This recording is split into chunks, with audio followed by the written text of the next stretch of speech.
കേരളത്തിൽ ഇപ്പോ ചില ആളുകൾ ഇറങ്ങിത്തിരിച്ചിരിക്കുകയാണ്. വിഭാഗീയതകളും വർഗീയതകളും ഉണ്ടാക്കാൻ വേണ്ടി ഒരു രേഖയുമില്ലാത്ത കല്ല് വെച്ച കളവുകൾ പറഞ്ഞുകൊണ്ട് ഇങ്ങനെ രംഗത്ത് വന്നുകൊണ്ടിരിക്കുകയാണ്. പക്ഷെ ഇതൊക്കെ നമ്മുടെ കേരളത്തിലെ ഹൈന്ദവ സഹോദരങ്ങൾ പുച്ഛിച്ച് തള്ളും എന്നുള്ളതിൽ യാതൊരു സംശയമില്ല. ഉദാഹരണമായി പറഞ്ഞാൽ നമ്മുടെ ഈ ഗ്രൂപ്പ് സുന്നത്ത് ജമാഅത്ത് കരുവാരകുണ്ട് ഗ്രൂപ്പാണ്.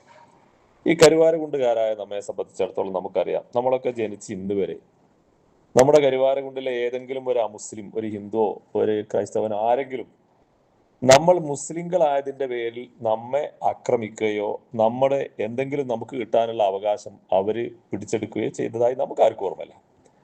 അതേപോലെ മറിച്ചും മുസ്ലിങ്ങളായ നമ്മൾ ആരും ഇന്ന് വരെ ഒരാൾ അമുസ്ലിമാണ് എന്നതിന്റെ പേരിൽ അയാളെ ആക്രമിക്കാനോ അയാളെ ആക്ഷേപിക്കാനോ അയാളുടെ അവകാശങ്ങൾ പിടിച്ചെടുക്കാനോ നമ്മൾ ആരും പോയിട്ടില്ല.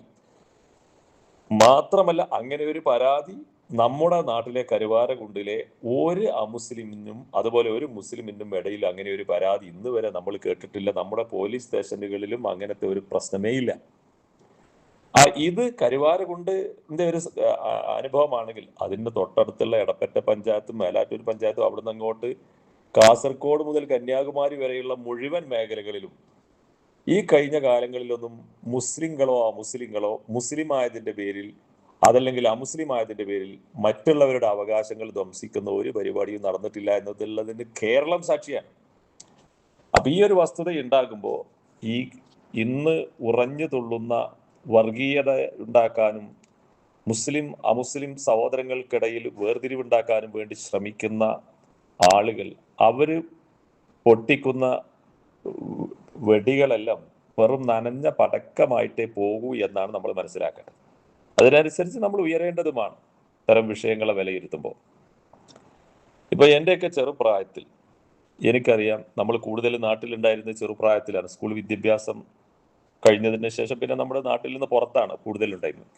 എങ്കിലും നമ്മുടെ സ്കൂൾ വിദ്യാഭ്യാസ കാലങ്ങളിലൊക്കെ നമുക്കുള്ള അനുഭവം, നമ്മുടെ പരിസരങ്ങളിലുള്ള അമുസ്ലിം കുടുംബങ്ങളിൽ പോയി ഭക്ഷണം കഴിക്കും, അവർ നമ്മുടെ വീടുകളിൽ വന്ന് ഭക്ഷണം കഴിക്കും, അവർക്ക് വേണ്ടുന്ന ഹെൽപ്പുകൾ നമ്മൾ ചെയ്തു കൊടുക്കും, നമുക്ക് വേണ്ടുന്ന ഹെൽപ്പുകൾ അവർ ചെയ്തു തരും.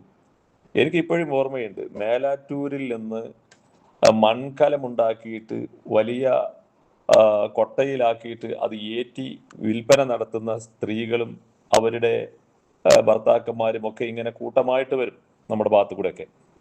അപ്പൊ ഒരു ദിവസം നല്ല മഴയാണ്, വൈകുന്നേര സമയമായിട്ടുണ്ട്. അപ്പൊ ഒരു മുസ്ലിം സഹോദരിയാണ്. ആ സഹോദരി മഴ കൂടുതലായപ്പോൾ ഞങ്ങളുടെ വീട്ടിലാണെന്ന് അവർ താമസിച്ചത്. അവരുടെ ലോഡൊക്കെ ഇറക്കി രാത്രി അവിടെ താമസിച്ച് രാവിലെ അവർ ചായയൊക്കെ കുടിച്ചു കഴിഞ്ഞ് നമ്മുടെ വീട്ടിൽ നിന്ന് തിരിച്ചു പോയത് ഞാൻ ഇപ്പോഴും ഓർക്കുകയാണ്. മാത്രമല്ല, ആ സഹോദരി ഒരു ഗസ്റ്റ് ആയിട്ടുള്ളത് കൊണ്ട് വീട്ടിൽ സാധാരണ ഉണ്ടാക്കുന്ന ഭക്ഷണത്തിൽ നിന്ന് വ്യത്യസ്തമായി സ്വല്പം ഭക്ഷണം ഉണ്ടാക്കുന്നതിന് ഒരു എന്താ പറയാ ഒരു മേമ്പൊടി കൂടെ ചേർത്തിട്ടാണെന്ന് ഭക്ഷണം ഉണ്ടാക്കിയതെന്ന് ഞാൻ ഓർക്കുകയാണ്. ഇത് എൻ്റെ ഒരു കുടുംബത്തിൽ മാത്രമല്ല, എല്ലാവരുടെയും ജീവിത ശൈലി അങ്ങനെയാണ് നമ്മുടെ നാട്ടിൽ കടന്നു പോന്നിട്ടുള്ളത്. അതേപോലെ തന്നെ ഞാൻ വെള്ളിയഞ്ചേരി ഓലപ്പാറ ഹൈസ്കൂളിൽ പഠിക്കുമ്പോൾ എൻ്റെ കൂടെ നമ്മുടെ അടുത്തുള്ള ഒരു അമുസ്ലിം സഹോദരന്റെ മകനും എൻ്റെ കൂടെ പോരും. അവനും ഞങ്ങൾ രണ്ടുപേരും ഒരുമിച്ചാണ് ഓലപ്പാറയിൽ പഠിക്കുന്നത്. അപ്പൊ എൻ്റെ വീട്ടിൽ നിന്ന് ഞാൻ രാവിലെ നേരത്തെ ഇറങ്ങും. ഒരു 7:30 മണിയാകുമ്പോഴേക്ക് ഇവരുടെ വീട്ടിലെത്തും. എന്നിട്ട് അവിടെ ഈ ചെമ്പിന്റെ കിണ്ണത്തിൽ കഞ്ഞി തരും അവർ നമുക്ക്. എന്നിട്ട് പ്ലായില കൊണ്ട് കയ്യിലുണ്ടാക്കി ആ കഞ്ഞി കുടിച്ചിട്ട് ആ ഹൈന്ദവ സഹോദരന്റെ വീട്ടിൽ നിന്ന് രാവിലെ കഞ്ഞി കുടിച്ചിട്ടാണ് ഞാൻ സ്കൂളിൽ പോകാറില്ല. അന്നത്തെ ഒരു കാലം അങ്ങനെയായിരുന്നു. ആ തുടർച്ച ഇന്നും നമ്മുടെ കരുവാരകുണ്ടിൽ മുസ്ലിം അമുസ്ലിങ്ങൾക്കിടയിൽ ആ തുടർച്ച ഇന്നും നടന്നുകൊണ്ടിരിക്കുകയാണ്. മനസ്സിലായില്ലേ? അത് കരുവാരകുണ്ട് മാത്രമല്ല, നമ്മുടെ അനുഭവം പറയാന് കേരളത്തിൽ ഒട്ടാകെ അങ്ങനെയുള്ള ഒരു അവസ്ഥയാണ് ഉള്ളത്. അപ്പൊ അതിനെ മറികടക്കാൻ ഈ മുസ്ലിം അമുസ്ലിം വേർതിരിവുണ്ടാക്കി ഒരു വല്ലാത്തൊരു ഭീകരമായ ഒരു അന്തരീക്ഷം സൃഷ്ടിക്കാൻ വേണ്ടി ആര് ശ്രമിച്ചാലും ആ ശ്രമങ്ങളെല്ലാം നനഞ്ഞ പടക്കമായിട്ടേ പോകൂ. നമ്മളൊക്കെ നമ്മുടെ നാടുകളിൽ ഈ നയം നമ്മൾ ഇത്രയും കഴിഞ്ഞ കാലങ്ങളിൽ സ്വീകരിച്ച ആ നയവുമായി നമ്മൾ മുന്നോട്ട് പോകുമ്പോൾ എത്ര വലിയ ഭീകരന്മാരായ വർഗീയ കോമരങ്ങൾ എന്ത് തന്നെ നടത്തിയാലും അതൊന്നും കേരളീയരായ മലയാളികളുടെ മനസ്സിലേക്ക് അതൊന്നും കയറില്ല. കാരണം സാക്ഷരത നേടിയ വിവരമുള്ള മനുഷ്യന്മാരാണ് നമ്മുടെ നാട്ടിലുള്ളവരൊക്കെ. അവർക്ക് എല്ലാവർക്കും അറിയാം എങ്ങനെയാണ്